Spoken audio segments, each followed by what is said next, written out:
Hello, everyone. Welcome to another episode of Tock, where we have a trio of guests, a current student, an alum, and a faculty member discuss their different perspectives on a chosen theater topic for 15 minutes or less.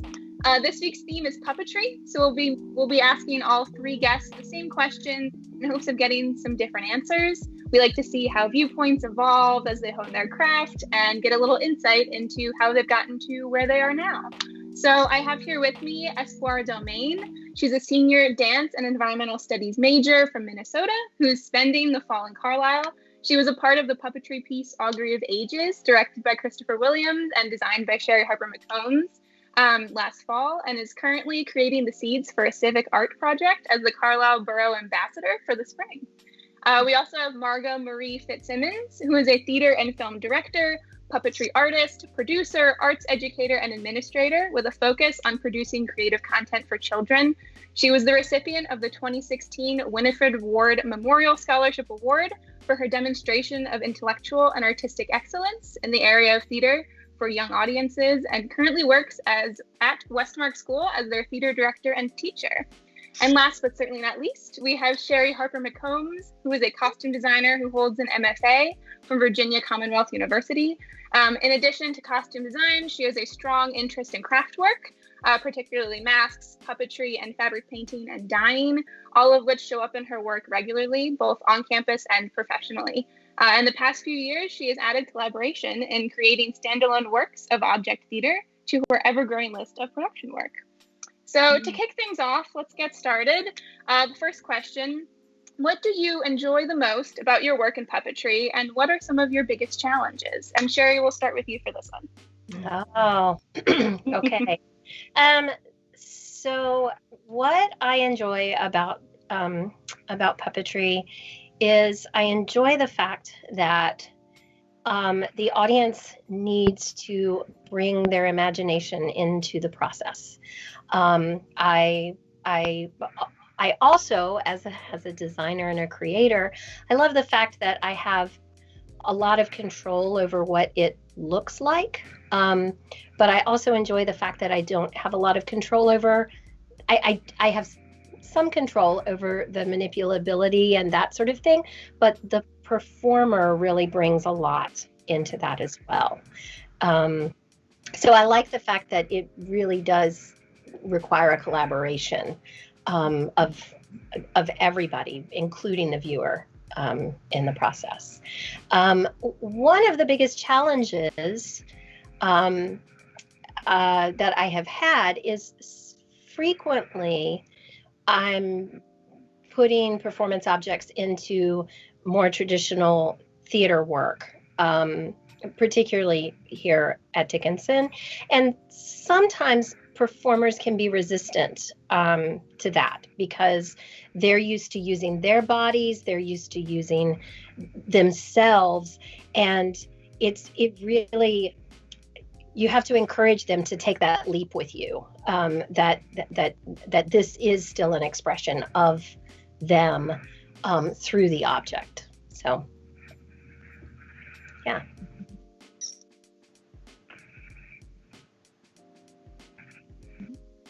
Is that great? Great. So, would you like me to respond? So what I enjoy most about puppetry, I would agree with Sherry, like the use of imagination. And I think also too that anything can be a puppet. So, and also puppets can do anything. So really, like, what's so great is often in my company, we're two people, but we can use puppets and be 20 different characters. So that's really exciting. And also you can make puppets fly. You can make puppets swim. You can have a whole ship go across, especially in like shadow puppetry. So really economically it's amazing, but also it really expands our imaginations and uses really creative storytelling. And some of the challenges I would say, and I would agree with Sherry, I think sometimes like the buy-in, because often puppetry is very abstract And so I think like allowing the audience to trust you and going along in this journey, that it doesn't necessarily have to be like a verbal narrative. It can be nonverbal. And I think, you know, once people have that trust, you know, and go along with the ride with you, it can be really beautiful and really moving. You know, I've seen one time someone had a marionette, and it was a blanket, and it portrayed being a baby. And at the end of it, I was in tears, you know, and it was something simple piece of fabric. So it's really just about like, if you believe in it, I think the audience will believe in it too. Yeah, I super echo everything other folks have said. I think, at least coming from the piece that we did last fall, the challenge that Sherry brought up, and I think that was echoed by you, Margot, of just like not just using our bodies, at least coming from dance, was a huge leap and definitely requires so much trust. And I think for me, that's one of like the really great powers of puppetry, is that like it's so much of a community experience. And also you're like giving life to things that we don't think of as having life in them. And for me, that was one of the most exciting things about learning how to do puppetry, and like, how do we decide that something is animate and feeling, and then how do we communicate that? And it's just like really, really exciting. And I think really challenging for me, at least having no experience in puppetry whatsoever, and going into creating a piece about the end of civilization and humans and all these things. It was like a lot of big ideas. And so because of that abstraction and like abstract quality that you mentioned, Margot, it can be really challenging. But I think, as you said so well, like once you take that journey together, it's just so powerful.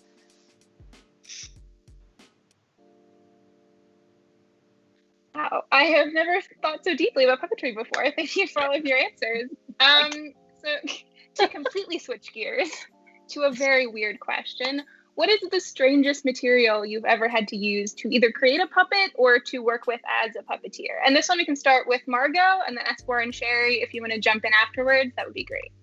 Okay, great. My main medium actually is shadow puppetry, and we use a lot of objects. So probably the strangest would be actually water, and it really reflects and refracts really well, but it's also a challenge to manipulate, you know, so you really have to kind of, with lack of a better word, go with the flow with the water. And it can be, you know, unpredictable each time, but that's the exciting part of puppetry, right? That's one. And also glass has been really interesting. You can etch different objects in it, and if you shine a light on it and then you manipulate the glass, it looks like a ghost on the screen, but it's really challenging to manipulate and like make sure it's telling the story that you want to tell. So I would say glass and water have been the most unique materials I've had to use. Oh. I don't feel like I have enough experience to answer that, but something really special that Sherry designed for our production last fall was this like human centipede. And I think it was strange, or it was like very unique, not because of its, I mean, the like actual material that was made out of was really cool. It was old like campaign posters, like that really chunky plasticky poster stuff. But it was just this really cool mechanism to try to navigate and work with one other person to like create something aesthetically pleasing with, and it was a challenge. Yeah, I was actually going to say that it's called Coroplast is what the product is, and it is what they make campaign signage out of. And I've used it. I had used it a couple of times in some small things that we had used in some of Karen's productions on stage. And then the other summer at Greenmore Valley Theater, where I design in the summer, we did a production of Into the Woods. And they did...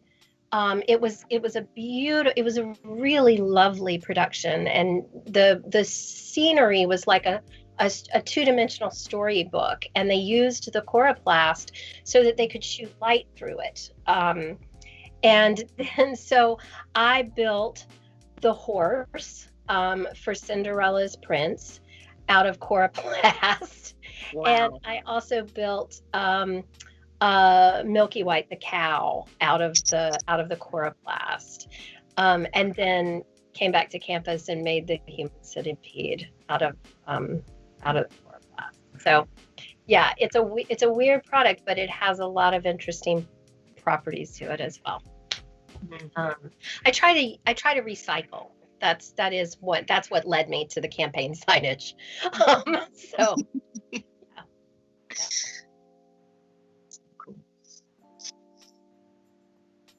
Okay, so kind of going off of what Sherry just said about being more sustainable with her puppetry and trying to recycle, we can segue right into our next question, which is, how do you approach puppetry? Do you have a central thesis or a guiding principle for your work? And then we'll start with Espoir for this one, and then we'll go around. Yeah, so I think the biggest thing that I think about with puppetry, I definitely don't have a thesis or ideology yet. But something that Christopher brought up in our piece last fall was the idea of, I believe it's pareidolia, which is the human ability to see or create something out of nothing. And that idea is just so powerful to me. And I think puppetry kind of really highlights that power. And I think as Sherry mentioned earlier, like that is kind of, it becomes this two-way street with the audience and the performers. And that kind of reciprocity is something that I'm really excited about in terms of performance and art making. I resonate with that so much because I often work starting with creative play, and I love working in the devised theater method, which is starting out of nothing often, and just like taking some objects and starting to play, or starting with a theme that you're really passionate about and seeing where that could go. And then from that, storyboarding, and very much like in film, and just creating different pictures, different images, and then using that almost like your script. So yeah, it's a really fun way to be, is just like starting from a place of that childlike sense of play. Yeah, it is very much a sense of play for me, because I approach this as a maker, more than a performer. So I'm interested in playing with different materials and seeing what those materials will do. And so I'll find a material and I'll work with it for a while and find different things that it's capable of. And that's very exciting to me. I've been working with a student since back in the summer on a piece, and we've been working with wool. I did a workshop at the Center for Puppetry Arts in Atlanta with Heidi Rugg, who is a puppeteer out of Richmond, on making hollow forms, felting hollow forms. And so that happens to be what I'm sort of excited about right now. So a lot of it for me begins with the materials that I'm working with. Yeah. Isn't that exciting, Sherry, that like puppeteers not only are makers and creators, but also performers, and yes, you can be both or one or the other, and that is what is so fun about the form. Yes. Yeah, for sure. And it's been interesting to me to get involved in puppetry, because I had I acted as an undergraduate, like most every theater major from a liberal arts institution does, and thought about going into performance, but then got into the tech and the design side of the world, and haven't really been performing for many years. And so in getting involved in puppetry, you have to, like, even if you are in a workshop and you're studying the making of something, you still need to be able to work with the manipulation and do those sorts of things as well. And also I did a brief couple of weeks with Bread and Puppet in Vermont. And so you don't do that without performing in something or several somethings, or, so. Absolutely. Understanding the mechanics and how it moves and how it breathes. And yeah, absolutely. Yeah. For sure. Okay, so now I know we've been talking a lot about puppetry and how it makes you feel and how you approach it, but I guess for our last question, are there things you haven't done yet related to puppetry? Is there something that you'd like to accomplish in the near future? We can start with Sherry again for this one and then go around. That's a difficult question to answer right now because we're still working on this piece. Kristen and what I would like to accomplish is get it pieced together. So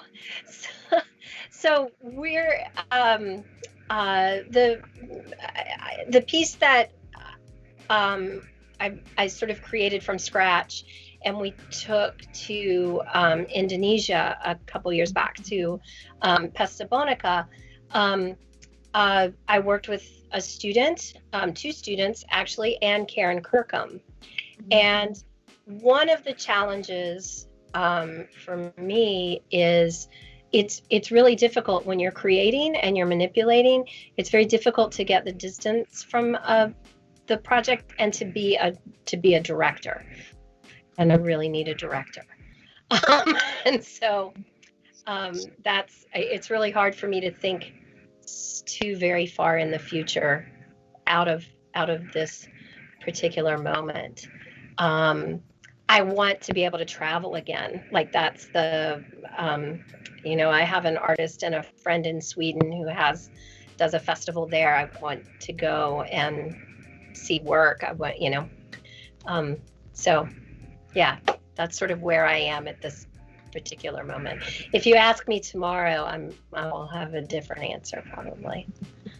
So yeah, I would agree with that with the current situation that we're in. I'm so grateful that my company Fitzsimmons Productions, we just finished a shadow puppet piece and it was submitted to a puppet slam that was in Montana, but because of where we are right now, it was live streamed, which I'm so grateful that we could record it and send it and watch it from our living room. So I think now I would love to find more creative ways in which that we can gather and do performances in a safe way momentarily. Because I've been so impressed with the way artists have just been so perseverant and innovative and continue to make art. So that's kind of what I want to accomplish in the future, and having these incredible collaborations. I'm so excited Dickinson is doing more puppetry, and it's so exciting. Get you to campus. We got it. That would be my future accomplishment. Yes. Working with you again, Sherry. Love it. It would be so awesome if you came to campus, Margot.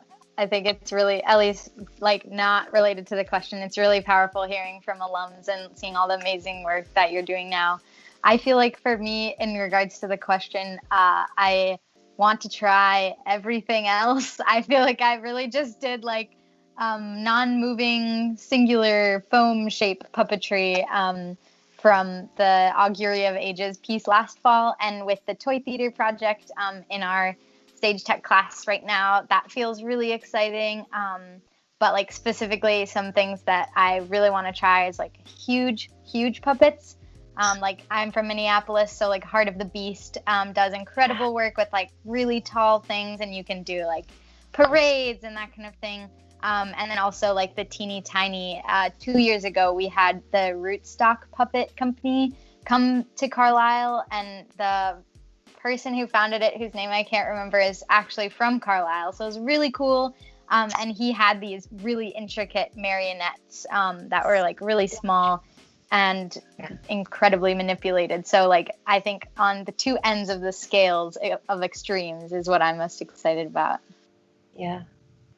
Yeah, that was Mark Blashford was who came, I think is who I'm thinking of. Yeah.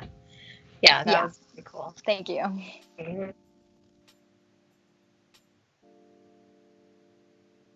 Okay, that is all the time we have for today, but thank you to Espoir and to Margot and to Sherry for making time for us today. Espoir and Sherry's future work can be seen through Dickinson College, and Fitzsimmons Productions, I believe, is where all of Margot's endeavors are. I hope our viewers learned a little something about puppetry, maybe feel inspired to create or to perform. And you can join us next Wednesday at 6 o'clock on Facebook for our last mini talk of the semester with Professor Sarah Skaggs, topic TBD. So thanks for coming, everyone. Thank you for having me. Thanks so much, Nina. Thank you. Thank you.